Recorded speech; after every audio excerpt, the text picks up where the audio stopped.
Hi students, welcome to VP Max. இன்னைக்கு நம்ம பார்க்கிறது CBSE 8th standard Max first chapter rational numbers exercise 1.1 first sum. Using appropriate properties find. Okay, first sum கொடுத்திருக்காங்க -2/3 into 3/5 plus 5/2 minus 3/5 into 1/6 கொடுத்திருக்காங்க. நம்ம closer, commutative, associative, distributive இந்த 4 laws use பண்ணி இங்க கொடுத்திருக்கிற சம்ம வந்து ஃபைண்ட் அவுட் பண்ணணும். இப்போ ஃபர்ஸ்ட் பாத்தீங்கன்னா காமனா 3/5 இருக்கு. சோ அதுல இருக்க டேர்மை ஃபர்ஸ்ட் எழுதிடலாம். 2/3 into 3/5 இங்க இருக்க டேர்ம் எடுத்துட்டு வந்துடலாம். -3/5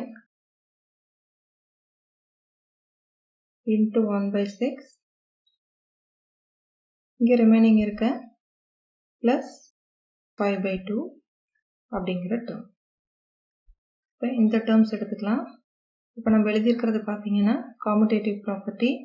இப்போ இந்த ரெண்டு டேர்ம்ல இருந்தும் -3/5 வெளியே எடுக்கலாம். இப்போ நம்மளுக்கு கிடைக்கிறத இங்கே மைனஸ் ஆல்ரெடி நம்ம எடுத்ததுனால இங்கே 2/3 இருக்கும். இங்கே மைனஸ் வெளியே எடுத்ததுனால இங்கே ப்ளஸ் போட்டுக்கலாம். Plus 1/6 plus 5/2. இது என்னலாம் பார்த்தீங்கன்னா டிஸ்ட்ரிபியூட்டிவ் லா. நெக்ஸ்ட் பார்த்தீங்கன்னா இங்கே கொடுத்துருக்க இந்த டேர்மில் நம்ம எது ஃபஸ்ட்டு செய்யாது நம்மளுக்கு கன்ஃபியூஷன் வரும். இப்போ நம்ம வந்து பிட்மாஸ் அந்த ரூல்ஸ் யூஸ் பண்ணணும். B for bracket, D for division, M for multiplication, A for addition, S for subtraction. இப்போ ஃபஸ்ட்டு இருக்கிறது bracket. ஸோ ப்ராக்கெட்டில் இருக்கிறத ஃபஸ்ட்டு பண்ணணும். -3/5 இங்கே உள்ள இருக்க டேர்மில் 3 இருக்குது, இங்கே 6 இருக்குது. ஸோ 6 வந்து எல்சிஎம் எடுத்துக்கலாம். இப்போ 3 2s are 6. மேலே அந்த 2 வந்து மல்டிபிள் பண்ணலாம். 2 2s are 4. இங்கே 6 தான் இருக்குது. ஸோ 1 அப்படி வச்சுக்கலாம். ப்ளஸ் 5/2. நெக்ஸ்ட் ஸ்டெப்பில் 3/5 அப்படியே வச்சுக்கலாம். 4 + 1 5/6 ப்ளஸ் 5/2. இப்போ இதில் இருக்கிறது மல்டிப்ளிகேஷன் அடிஷன். இப்போ பிட்மாஸில் பார்த்தீங்கன்னா ஃபஸ்ட்டு மல்டிப்ளை முடிச்சுட்டு தான் அடிஷன் வரணும். ஸோ இதை ஃபஸ்ட்டு பண்ணலாம். 5 கேன்சல் பண்ணிக்கலாம். 3யும் கேன்சல் பண்ணலாம். 1 3 is 3, 2 2s are 6. So -1/2 plus 5/2. இப்போ பார்த்தீங்கன்னா டினாமினேட்டரில் 2 இருக்குது. ஸோ காமனாக வெளியே எடுத்துக்கலாம். மேலே -1 + 5 இருக்கு. இதனோட ஆன்சர் 4/2. இதை ரெடியூஸ் பண்ணால் 2 2s are 4 கிடைக்கும். ஸோ நம்மளோட answer 2. Next second sum 2/5 into ப்ராக்கெட்டில் -3/7 -1/6 இன்ட்டு 3/2 ப்ளஸ் 1/14 இன்ட்டு 2/5 கொடுத்துருக்காங்க. இதில் காமன் டேர்ம்ஸ் இங்கே 2/5 இருக்குது, இங்கே 2/5 இருக்குது. ஸோ ஈக்குவல் டு போட்டு அதை நியரஸ்ட்டாக நம்ம எடுத்து எழுதிக்கலாம். 2/5 into -3/7 plus 1/14 into 2/5. Remaining terms கடைசியாக எழுதிக்கலாம். -1/6 இன்ட்டு 3/2. இங்கே நம்ம எழுதியிருக்க மெத்தட் வந்து காமுடேட்டிவ் ப்ராப்பர்ட்டி. இப்போ காமனாக இருக்க டேர்ம்ஸை வெளியே எடுத்துடலாம். 2/5 காமனாக வெளியே எடுக்கலாம். உங்களுக்கு ப்ராக்கெட்டில் 3/7 ப்ளஸ் 1/14 இருக்கும். ரிமைனிங் டேர்ம் எடுத்து எழுதிக்கலாம். 1/6 இன்ட்டு 3/2. இது வந்து டிஸ்ட்ரிபியூட்டிவ். இப்போ நெக்ஸ்ட் ஸ்டெப்பில் பார்த்தீங்கன்னா ப்ராக்கெட்டில் இருக்கிறதான் ஃபஸ்ட்டு செய்யணும். ஸோ 2/5 இதில் 7 இருக்குது, இங்கே 14 இருக்குது. ஸோ 14 எல்சிஎம் எடுத்துக்கலாம். 2 7s are 14 அப்படிங்கிறதுனால அந்த 2 மேலே மல்டிபிள் பண்ணால் 6 கிடைக்கும். ப்ளஸ் 1 இங்கே 1/6 இன்ட்டு 3/2. நெக்ஸ்ட்டு 2/5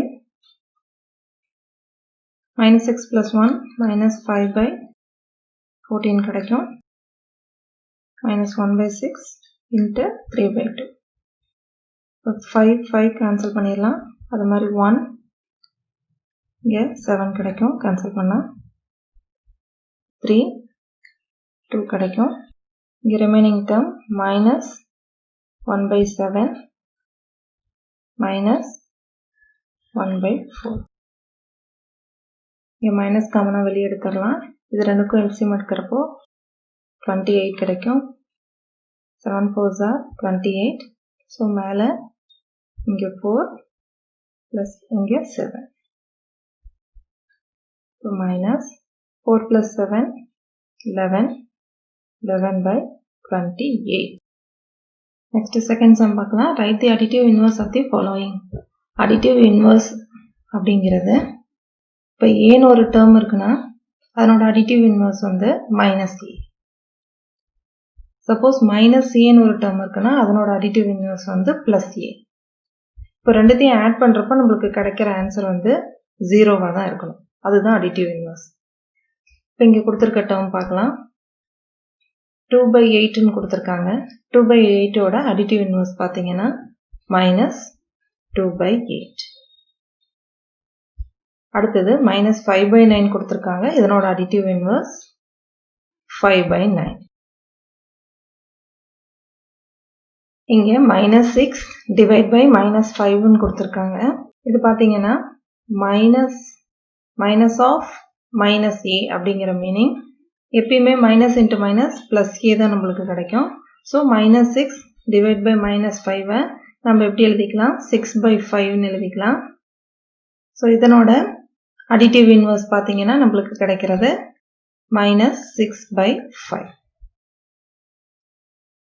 அதாவது minus of minus 6 by 5. அது வந்து 6 by 5 சேஞ்ச் ஆகும். இதனோட additive inverse minus 6 by 5. இங்க 2 by minus 9 கொடுத்துருக்காங்க. இதனோட மீனிங்கும் மைனஸ் ஏன்னு அர்த்தம். ஸோ இதனோட additive inverse 2 by 9. அடுத்தது 19 divide by minus 6 கொடுத்துருக்காங்க.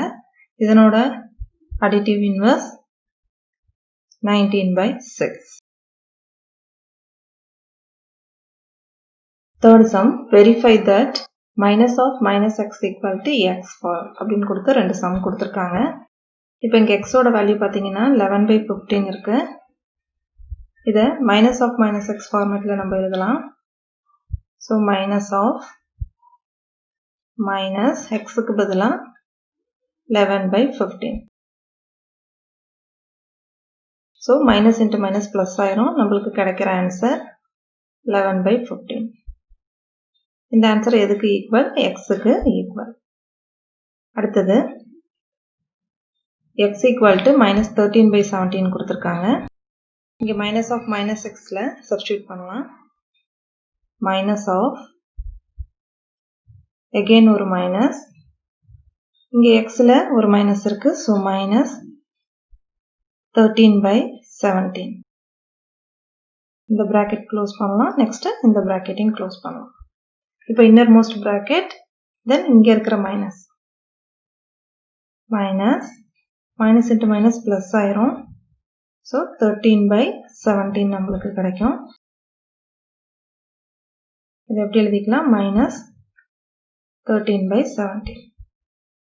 இந்த ஆன்சர் எதுக்கு ஈக்குவலாக இருக்குன்னு பாருங்க, எக்ஸுக்கு ஈக்குவலாக இருக்கு. So minus of minus x equal to x. So நம்ம வெரிஃபை பண்ணியாச்சு. இந்த கிளாஸ் உங்களுக்கு புரிஞ்சுக்கும்னு நினைக்கிறேன். இதில் ஏதாவது டவுட் இருந்தால் கமெண்ட் செக்ஷனில் கேளுங்க. நெக்ஸ்ட் கிளாஸில் 4th சம் பார்க்கலாம்.